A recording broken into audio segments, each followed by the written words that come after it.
A while back, I traveled to the country of Peru, a beautiful country full of culture, history, and crazy landscapes. Before I arrived, I signed up for a tour to hike the Inca Trail towards Machu Picchu. This video is a first-hand account of what the 4-day journey feels like, hiking along the Inca Trail.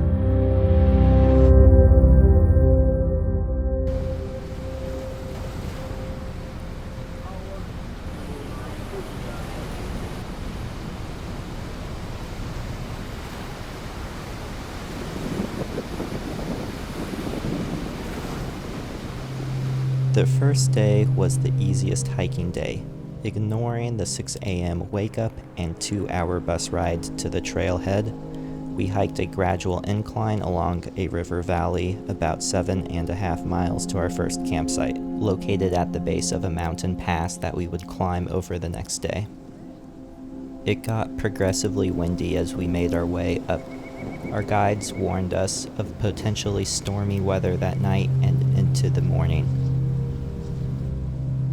We took lots of breaks to enjoy the views of local farms and Incan ruins. Overall, it was a good first day.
The morning of the second day was probably the most challenging of the journey. After 4 hours of hiking in rain and up a treacherous and steep incline, we made it to the top of Warmawanuska, or Dead Woman's Pass.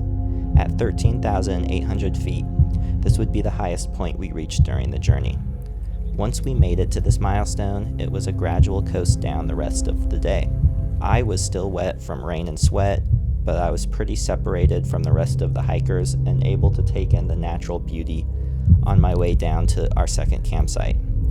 This was one of the most tranquil and beautiful parts of the hike. We set up camp in the jungle valley to recuperate and prepare ourselves for day 3, which would be our longest day of hiking.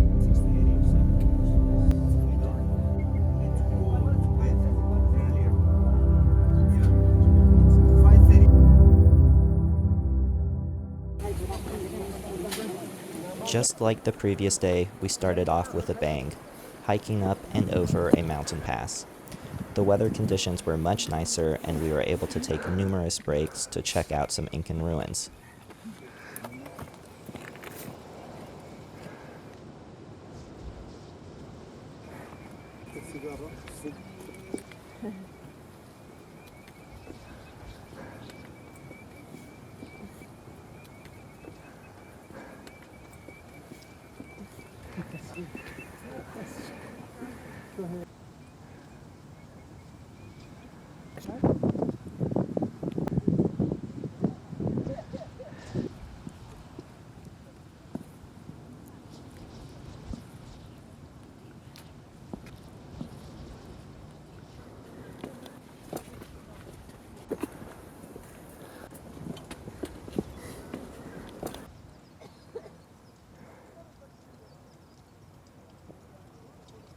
Once we reached the pass, we spent the majority of the day hiking along a ridge among the clouds. This was also a really surreal and unique portion of the journey. One of the cool parts of hiking the Inca Trail is that there are so many ruins along the way that you are able to check out and to explore. Everyone does this hike to see Machu Picchu, but it was really cool to see the lesser-known Incan ruins.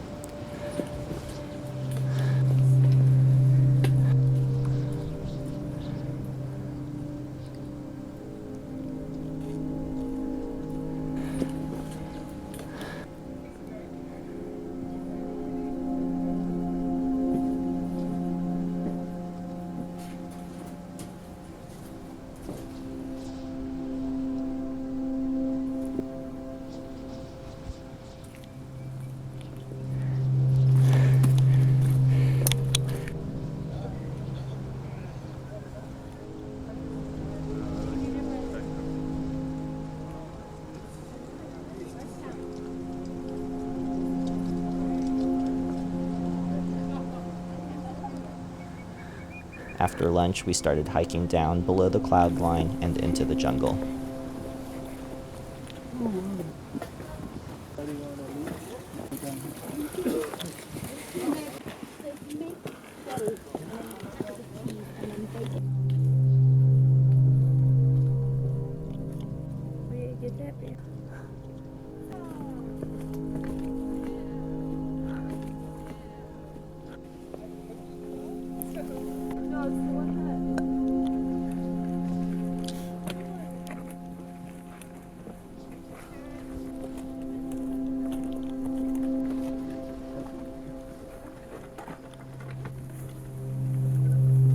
The drastic change of environment and microclimates is another element that makes this hike unforgettable. We went from dry highland to farmlands to icy mountains to a tropical rainforest. Machu Picchu is located just on the border where the Andes Mountains meets the Amazon rainforest. We were staying in the city of Cusco, which is on the western, arid mountainous side. So this trail was our first descent into the Amazon rainforest. In total, we hiked about 10 miles, taking about 10 hours this day.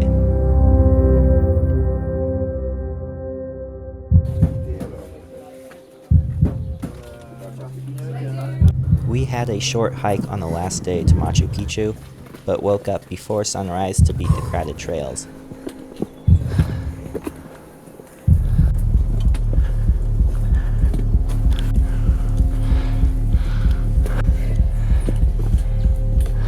We had to traverse a short but very steep ridge in order to reach the sun gate, which would reveal our first glimpse of Machu. Well, it was cloudy, so we did not actually get to see Machu Picchu in its full glory until we hiked another hour or so down into the ancient ruin.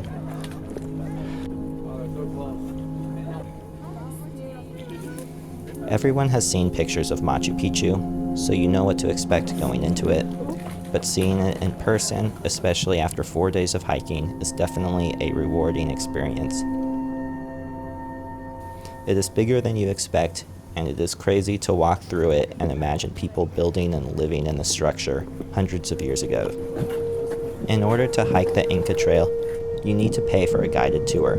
I think we paid around $1,000 per person. The government strictly regulates this trail and World Heritage Site. And for good reason. It is important to preserve the site, which is prone to deterioration from people, weather, and earthquakes. Overall, it is definitely a once-in-a-lifetime experience that I recommend to anyone with the means and desire to go. I will always remember the journey, and the destination, and of course the llamas munching on grass.